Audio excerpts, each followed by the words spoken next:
Wonderful to be back here. I haven't been here for a poetry reading in terms of being involved on stage, but many years ago, my first few years in London, I was here for peace movement meetings. Fond memories of those, one of the first venues that I would repeatedly come to when I was coming to the city, so it's great to be back here. Great ongoing space with many worlds inside it. Always like nerve-wracking to go first. Written as a poem, it's a prose poem of course, written in prose, just breathing lines, moments of emphasis for my personal use only really, so let's think of it as a prose poem. Written for the occasion, thanks as always to Stephen for asking. When he does, it's great, so I thought I'd come up with something in tension with the brief, hopefully a little bit about poetics I guess, as might become apparent, and hopefully a bit of prose in there as well. So it's called Rescue Distance, a 5-minute sounding for Louis and for Stephen because they know. Prologue. Dog and street and earth repeat 3 times, but there is change. The fairy tale condition. Once there was and was not. I should say that I'd like to be thought of as a reader from the floor, because I did come from the floor. We all are, of course. That seemed quite a nice idea to be a reader from the floor, actually. So official or unofficial. So that was the prologue. In the first minute, this is for the man who, in the outstanding cold and waiting for his dog, died. Where was he? Well, not well. He was inside the world with the actual police, who said no, not yes, who said no, come back in the light for your dog that keeps you alive, they did not say. This is the man who had lost every good thing and then more, but who the people loved. They, the people, who helped him to the terminal to sleep. They said he was larger than life, they said, and now he is.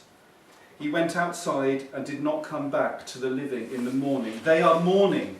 Now the people, yes, he became ice in the shadow of the station, while the officer was suspended in time, not in time, not in payment. Now he waits in the sanctioned warmth for his future, at the door to take the vacant chair, to sit down at the table, heavy-shoed and hearted more or less, the measure of a body, or then again, no, maybe not. In the second minute, this is why poetry fails. Why it did not call him back from the earth. Where was it? Was it close? Was it in the bar across the street, checking out, self-service late, something processed, cheap? Or was it climbing, shoulders clenched, bag down, out of the actual underground, into what, in cities, might pass for tree-taught darkness? Ritsos, Brecht, Akhmatova, burn them maybe, the work and all its pages, then, without its doubt, it will be there, in the cup cave of the hands, for a moment gone of warmth, little light of it, the flicker on the blasted moor of night. But what else really? What else is there? There.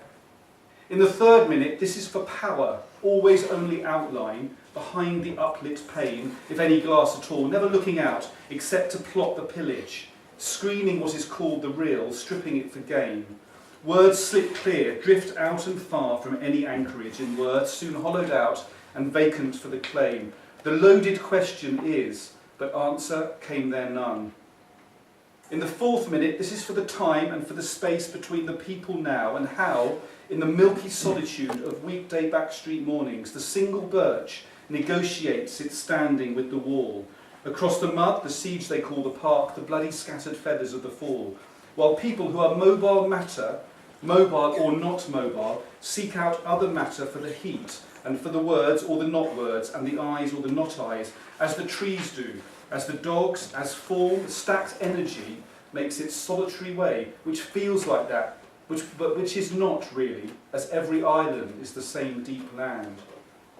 In the last minute, this is why poetry sometimes works, gives, sometimes why it does. Forget the line, the scan, the poetry or verse, the theory of it. No, why poetry gathers what it is and needs, around it like a bench-time speaker. Yes, why not join the hands in pockets, the turned-up coat lapels, the mutter and the weight on shifting feet to keep the creeping winter out, in falling weathers, systems stall and stutter, in the dark breath of the transport, capital scorched earth. Add the matter of your name, and now to troubled futures, to the sentence of the words, to the joining up of sense. The poem is not what the hand might tell, but what the hand might do. It is the hand in action now, what matters, meeting matter, and holding it to change. Afterword. So in the pause, the other chance, beyond the final minute, back there on the coffin-copped-out street, the wind stares through its teeth and dreams of speaking softly and with favour to the man, his dog, and earth. Thank you.